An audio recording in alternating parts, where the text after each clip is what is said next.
ስታስመስልና ስታጭበረብር የቆየችው ቲና በመጨረሻም የእጇን አገኘች። ሽማግሌውን ይቅርታ አድርግልኝ፣ ባሌን ወዳለው ትዳሬን አከብራለሁኝ፣ ፍቺ እንዳያደርግ እኔ ፍቺውን አልቀበልም፣ ትዳሬን እቀጥላለሁ። አባዬ ይቅርታ አድርግልኝ ስትል ጉልበታቸውን ተንበርክካ እሳመቻቸው። ተነሺ፣ እኔ ይቅርታ ባላደርግልሽም መነሳት ስላለብሽ ተነሺ። እሱም ደግሞ እኔ ለካሌብ አልነግረውም፣ ፍቺውን ቢያደርግም ባያደርግም ከዚህ ቤት ሁለታችሁም መውጣት አለባችሁ ብለው ለቲና ሲነግሯት፣ ቲና ለምንድን ነው ከዚህ ቤት የምወጣው? አልወጣም። እዚህ ቤት ብዙ ትዝታዎች አሉኝ፣ ጥሩም መጥፎም ትዝታዎች አሉኝ፣ መውጣት አልፈልግም ብላ ለሽማግሌው ስትነግራቸው፣ እኔ ግን ተናግሬያለሁ ብለው ለቲና ነገሯት።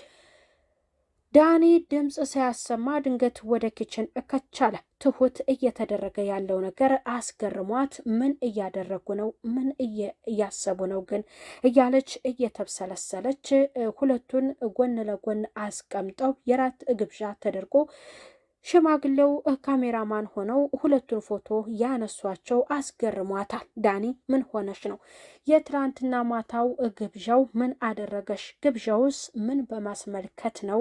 በማለት ለትሁት ሲናገር፣ ትሁት ደግሞ አንተ ምንድን ነው እንደዚህ የምትለው? የትላንትናው ትላንትና ነበረ፣ አለፈ። ምን ፈልገ ወደዚህ መጣ ስትል ነገረችው። ካሌብና ኤደን ያላቸውን ግንኙነት እውነቱን ከአንቺ ነው ማወቅ የምፈልገው። የዚህ ቤት ምስጢር ከአንቺ አያልፍም፣ ሁሉንም የምታውቂው አንቺ ነሽ ሲል ነገረ። እኔ የቤት ሰራተኛ ነኝ እንጂ ምን መሰልኩ ብላ ሁለተኛ ሌላ ነገር ብታስብ ብላ እሱን ንቅ ሲያደርጋት ቢሎውን አንስታ ከአጠገቧ እንዲሸሽ አድርገዋለች። ቲና ይቅርታ አድርግልኝ ዳኒ ስትል ለዳኒ ነገረችው። እኔ አይንሽን ማየት አልፈልግም፣ አንቺ ነሽ እዚህ ድርጊት ውስጥ እያደረግሽኝ ሁለተኛ ብሎ እሷን ሲያስፈራራት፣ እውነት ግን እኔ ቲና ነኝ እኮ አውቀሃል ወይ? ለምንድን ነው በዚህ ልክስ የምትናገረኝ? ስትል ለዳኒ ነገረችው። ዳኒ የፍቅረኛውን ኤደን ያለችውን ነገር ሁሉንም ሲሰማ በጣም ተናደደ።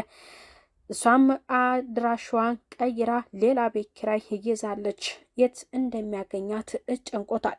ሰላም ጤና ይስጥልኝ ውድ የተከበራችሁ የቻናሌ ተከታይ ቤተሰቦች በሙሉ በያላችሁበት ሰላማችሁ ብዝት ተረፍረፍ ይባል።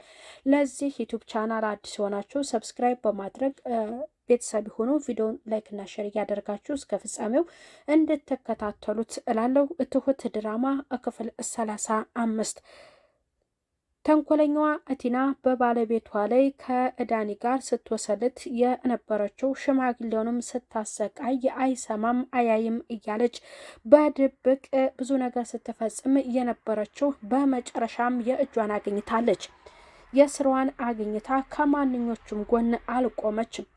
ሽማግሌውን ይቅርታ ብትጠይቀውም ሽማግሌውም የሰራቻቸውን ድርጊቶች በእሳቸውም ላይ የፈጸመቻቸውን ጠንቅቀው ስላወቁ ተነሺ፣ እኔ ይቅርታ ባላደርግልሽም መነሳት አለብሽ፣ ልጅም እንደሆነ ትዳሩን ይቀጥል አይቀጥል ከዚህ ቤት ሁለታችሁም መውጣት አለባችሁ ብለው ሲነግሯት፣ እንዴት እዚህ ቤት እኔ መጥፎም ጥሩም ትዝታ አለብኝ፣ ከዚህ ቤት መልቀቅ አልችልም አልፈልግም ስትል ለሽማግሌው ነገረቻቸው። ቤቱ እኮ የኔ ነው ብለው እሳቸው ሲነግሯት እሷ በቅናት ተንጨረጨረች።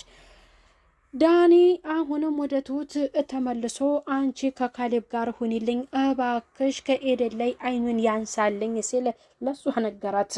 ለምን ኤደን ስለጠፋች ኤደንና ካሌብ ሁለቱ የሚቀራረቡ የሚዋደዱ ስለመሰለው እሱ ደግሞ እኔ ኤደንን ማጣት አልፈልግም፣ በጣም ነው የምወዳት፣ ስለዚህ እነሱ ሁለቱ እንዲለያዩ ይሁን፣ እኔ የእሷ ብቻ ነው መሆን የምፈልገው፣ ኤደን ደግሞ የእኔ ብቻ ናት መሆን የምትፈልገው፣ አንቺ ከካሌብ ጋር እባክሽ ቀጢ ብሎ ሲላት እሷ በሱ ላይ ከባድ ነገር ለማድረስ አስባል።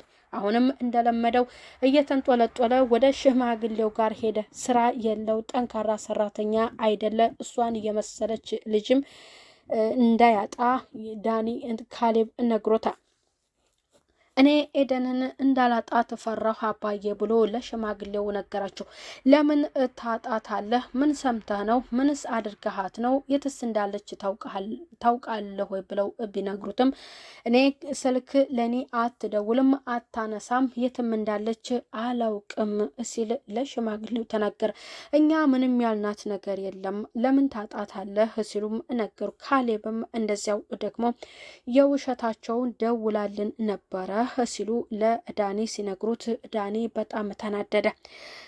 ተንኮለኛዋ ከትሁት ጋር ትሁት የመኝታ ክላስ ሆና የካሌብን ልብሶች እያጣጠፈች አንቺ እዚህ ቤት ውስጥ ያለው የካሌብ ልብስ ብቻ ነው ወይ የሌሎችሳ በዚህ አገባዋለሁ ብለሽ አስበሽው ከሆነ መቼም አይሳካልሽም፣ ምንስ ልትሰሪ ክላሱ ገባሽ ብላ ለትሁት ትነግራታል።